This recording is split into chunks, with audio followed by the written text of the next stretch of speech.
Guys, may part 2 tayo ng ating video kasi nandito na tayo sa harapan ng isang premises. Ayan.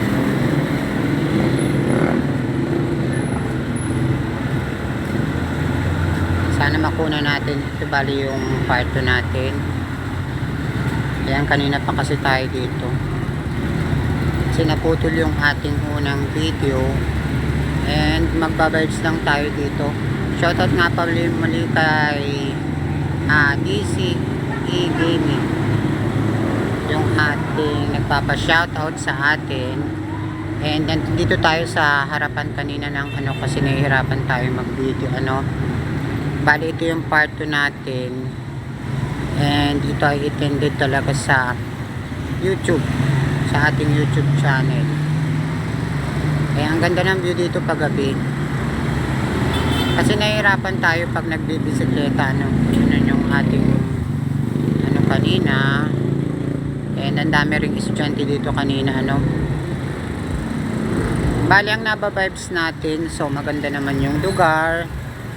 Kaya lang ay kanina pa tayo pagod So yun ang naba-vibes natin. Maganda yung lugar, saka may mga sentimental value at ang dami pang naglalakad dito.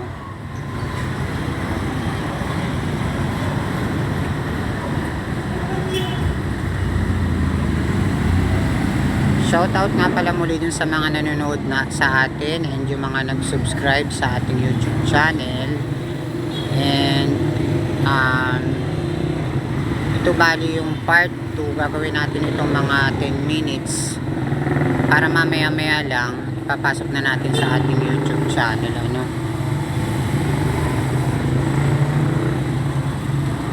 Bali, ganito talaga ang pagkuha natin. Bali horizontal yung parang pataas siya kasi para mas siya. Oo, para mas ayan.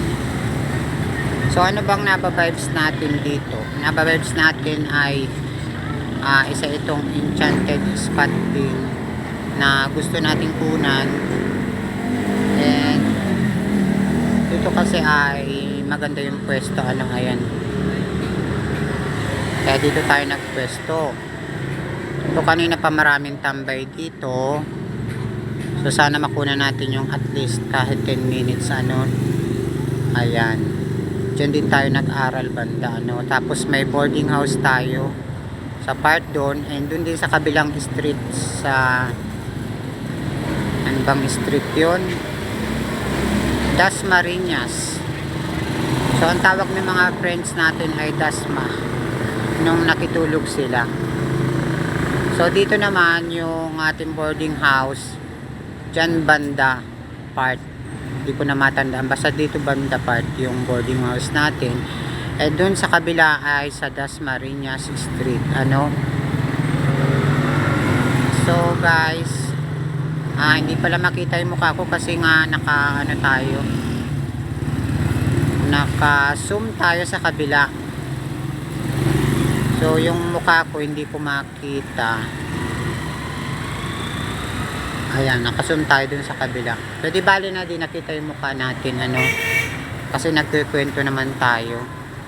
So ano ba ang mga magagandang memories dito?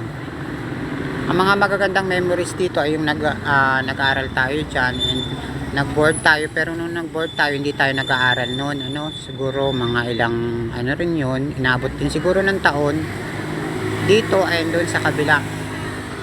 So marami tayong history